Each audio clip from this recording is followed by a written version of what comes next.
আমন্ত্রণ জানাচ্ছি উচ্চতর গণিতের আরও একটি ক্লাসে টেকনিক ইজি এডুকেশনের পক্ষ থেকে। আজকের ক্লাসে আমরা একটি সৃজনশীল প্রশ্নের সমাধান করব চ্যাপ্টার 6 থেকে। প্রশ্ন নাম্বার 4। প্রশ্নে বলা হয়েছে কি, একটু দেখে নিই আমরা, যে সুলাইমান সাহেব একজন মানুষ আর কি। সে কি করবে, 50 টাকা দরে এক্সটি ছোট মাছ কিনলেন। ভালো, কেনার পরে কি করছে, বিক্রেতাকে তিনি 500 টাকার একটি নোট দিলেন এবং বিক্রেতা তাকে কি করলো, x-2টি 50 টাকার নোট সহ বাকি টাকা ফেরত দিলেন। ভালো, আমি উদ্দীপকটা মোটামুটি বুঝলাম। এখন আমরা কোশ্চেনের সমাধান করব। দেখো, প্রশ্ন ক এর সলভ করতে আমাদের উদ্দীপক লাগছে না। প্রশ্ন কতে বলা হয়েছে কি, কোনো ধনাত্মক সংখ্যা পূর্ণ সংখ্যার 3 গুণ, কোনো ধনাত্মক পূর্ণ সংখ্যার 3 গুণ সংখ্যাটির 4 গুণ ও 35-এর বিয়োগফল অপেক্ষা বড়। সংখ্যাটির সম্ভাব্য মান অসমতায় প্রকাশ করো। কিসে প্রকাশ করতে বলছে, ইনইকুয়ালিটি সাইন দিয়ে আমাদের এটাকে দেখাইতে বলা হয়েছে। তো ভালো, তো আমরা এখন সমাধান করছি প্রশ্ন কয়ের। দেখো যে কি বের করতে হবে, সংখ্যাটির সম্ভাব্য মান অসমতার মাধ্যমে প্রকাশ করো। তাহলে ধনাত্মক সংখ্যাটি ধরি, কি বলা হয়েছে, ধনাত্মক পূর্ণ সংখ্যা। তাহলে আমরা ধরি ধনাত্মক পূর্ণ সংখ্যাটি কি ধরবো, এটাকে এক্স ধরলাম। ধনাত্মক পূর্ণ সংখ্যাটি হচ্ছে এক্স। তাহলে প্রশ্ন মতে প্রশ্নে কি বলেছে বলতো, প্রশ্নে বলেছে সংখ্যাটির 3 গুণ। তাহলে এই যে পূর্ণ সংখ্যা এক্স, এর 3 গুণ, তাহলে 3x, এই নেও 3x।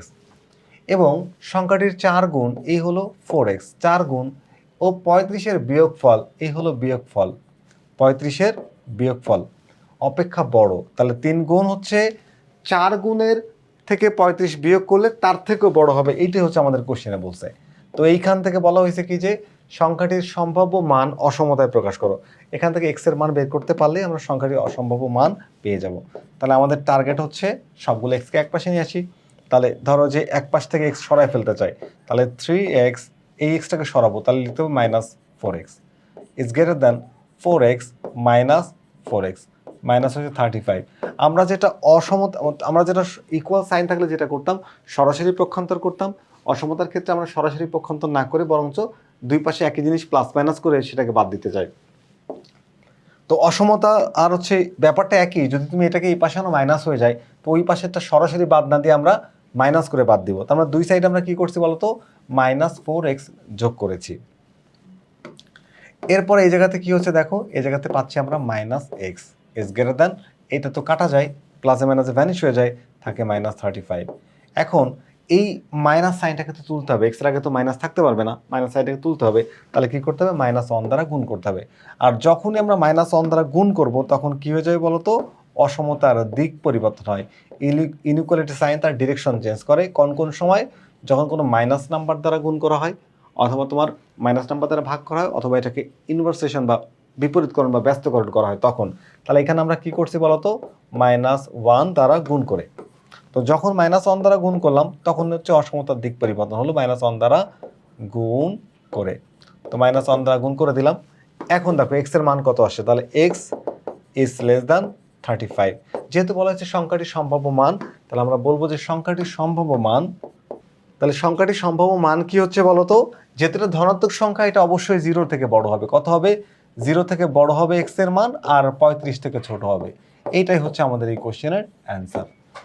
তো সংখ্যাটিকে এক্স দিলাম, আর শর্ত অনুযায়ী আমরা একটা সমীকরণ তৈরি করলাম। সেই সমীকরণ থেকে এক্স এর মানটা বের করলাম, যে ধনাত্মক সংখ্যা 0 থেকে বড় আর 35 থেকে ছোট হবে। এখন আমরা এই প্রশ্ন খ এর সমাধান করব। প্রশ্ন খতে বলা হয়েছে কি, তিনি কত কেজি মাছ কিনলেন। তো কত কেজি মাছ কিনলেন, তার জন্য আমরা এই উদ্দীপকটা দেখলাম যে বিক্রেতা সুলাইমান সাহেব 50 টাকা দরে কতটি কেজি মাছ কিনলেন বলতো, x কেজি ছোট মাছ কিনলেন, এবং বিক্রেতাকে 500 টাকার একটি নোট দিলেন।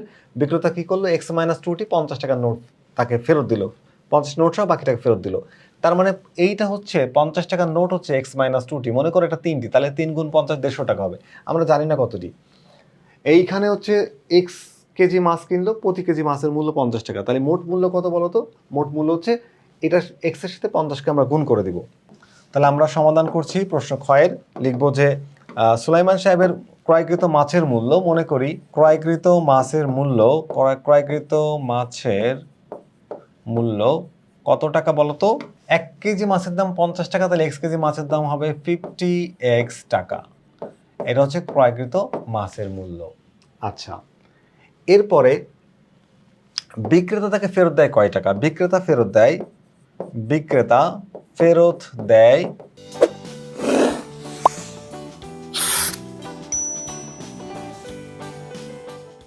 তাহলে বিক্রেতা ফেরত দেয় কত টাকা বলো তো? বিক্রেতা ফেরত দেয় হচ্ছে এই যে 50 টাকার কয়টি নোট x-2, তার মানে 50 ইন্টু x-2 টাকা। এবার আসো প্রশ্ন মতে, এই যে দুইটা টাকা মিলায় কত টাকা হবে? বিক্রেতাকে সে বড়জোর 500 টাকা নোট দিয়েছিল। তাহলে আমরা প্রশ্ন মতে এখানে আছে কত টাকা? আছে হচ্ছে প্রথমে হচ্ছে দেখো 50x, তাহলে 50x প্লাস হচ্ছে 50 ইন্টু x-2 কত হইতে পারে? দেখো বিক্রেতার দেওয়ার টাকা এবং মাছের মূল্য সব মিলে কত হবে? 500 টাকার চেয়ে সমান অথবা কম। 500 টাকার সমান অথবা কম। বিক্রেতা অবশ্যই তাকে বেশি দিবে না, বিক্রেতা অবশ্যই কি সমান দিবে, না হলে কম দিবে। তাই লেস অর ইকুয়াল 500, এখান থেকে আমরা এক্স এর মান বের করব। তাহলে মাছের কত কেজি মাছ সেটা পেয়ে যাব। তাহলে এখান থেকে দেখো 50, এখানে 50x প্লাস হচ্ছে 50 ইন্টু এক্স, তাহলে আমরা পাচ্ছি 50x। তাহলে 50x প্লাস 50x প্লাস হচ্ছে মাইনাস হচ্ছে কত? 50 দুগুণা 100, 100 ইজ লেস অর ইকুয়াল 500। এবার এই যে 100কে যদি ওই পাশে পাঠাই দিই আমরা, তাহলে কি করতে হবে? এই 100কে সরাতে গেলে 100কে যোগ করতে হবে। তাহলে এখানে আমরা পাচ্ছি হচ্ছে 100x মাইনাস 100 প্লাস 100। এই 100কে সরানোর জন্য আমরা 100 যোগ করে দিলাম। তাহলে 500 এক পাশে যোগ করা যাবে না, দুই পাশে যোগ করলাম। এখন দেখো পাচ্ছি কত? 100x is less or equal 600। এখন এই x এর মান বের করতে গেলে 100 দ্বারা ডিভাইড করতে হবে। তো 100 দ্বারা ডিভাইড করলে কি হচ্ছে? দুই পাশে আমরা 100 দ্বারা ডিভাইড করব। 100x ডিভাইড হচ্ছে 100 is less or equal 600 divide হচ্ছে 100। তাহলে আমরা কত পাচ্ছি? x এর মান পাচ্ছি তোমার 6 অথবা তার চেয়ে কম। তাহলে বিক্রেতা এখানে প্রশ্ন বলছে কি যে তিনি কত কেজি মাছ কিনলেন? তিনি 6 কেজি অথবা তার চেয়ে কম। তাহলে তিনি 6 কেজি অথবা 6 কেজি চেয়ে কম পরিমাণ মাছ কিনলেন, কম মাছ কিনেছিলেন। এইটা হচ্ছে আমাদের কোশ্চেনের অ্যান্সার, যে তিনি কত কেজি মাছ কিনেছিলেন, হয় 6 কেজি কিনেছিলেন অথবা তার চেয়ে কম পরিমাণ মাছ কিনেছিলেন। একদম সহজ। আচ্ছা আসো এবার আমরা আসি। দেখো প্রশ্ন বলছে কি, সুলাইমান সাহেবের ওই একই পরিমাণ মাছ 30 টাকা দরে কিনে বিক্রেতা 500 টাকার নোট দেয়, বিক্রেতা 20 টাকার কয়টি নোট ফেরত দিবে? দেখো সুলাইমান সাহেব যে কি করেছে, ওই একই পরিমাণ মাছ 30 টাকা কেজি দরে, কয় টাকা দরে? 30 টাকা কেজি দরে বিক্রেতাকে 500 টাকা নোট দেওয়ায় বিক্রেতা 20 টাকার কয়টি নোট ফেরত দিবে? কয় টাকা নোট বলতো? 20 টাকা। এমন হিসাব হবে 20 টাকার নোট নিয়ে। তাহলে আমরা এখন সমাধান করছি প্রশ্ন কয়ের। তো আমরা মনে করি 20 টাকার নোট হচ্ছে এক্সটি, 20 টাকার নোট কয়টি? এক্সটি। 20 টাকার নোট কয়টি বলো তো? এক্সটি। তাহলে এবার আসো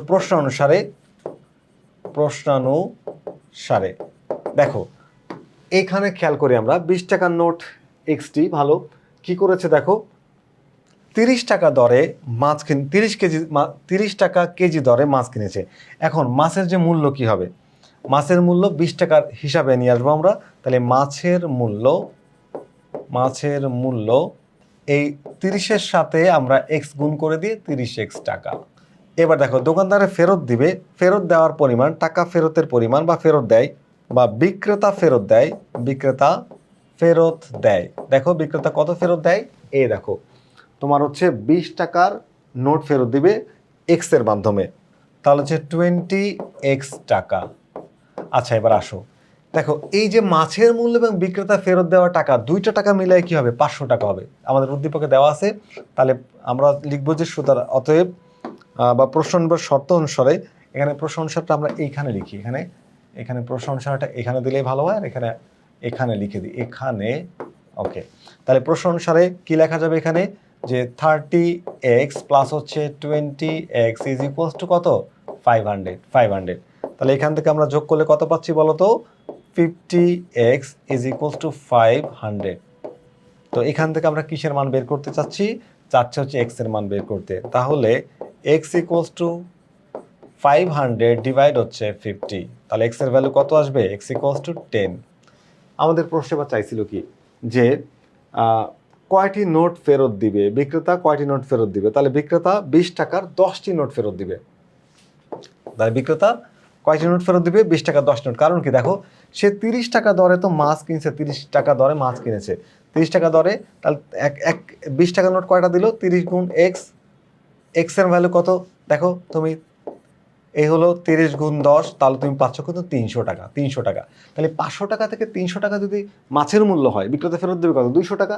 তার 200 টাকা হলে এই যে 20 টাকার নোট কয়টা হবে 200 টাকার মধ্যে? তাহলে 200কে তুমি ভাগ করো হচ্ছে 20 দিয়ে, তাহলে পাবা কত? 10। এই দেখো এক্স হচ্ছে সেই পরিমাণটা, এক্স হচ্ছে সেই পরিমাণটা 10টা। তাহলে 20 টাকার নোট ফেরত দেবে কয়টা? বিক্রেতা 20 টাকার নোট ফেরত দিবে হচ্ছে 10টি। তাহলে বিক্রেতা 20 টাকার নোট ফেরত দিবে 10টি, এই 10টি নোট ফেরত দেবে। এইটাই হচ্ছে আমাদের কোশ্চেনের অ্যান্সার। তো এই অসমতার যে চ্যাপ্টারটি, এখানকার প্রশ্নগুলো কিন্তু বেশ সহজ। আশা করি তোমরা এই প্রশ্নটি বুঝতে পেরেছো। ফিরে আসবে আবারও নতুন কোনো গাণিতিক সমস্যা নিয়ে। ততক্ষণ পর্যন্ত ভালো থেকো। আল্লাহ হাফেজ।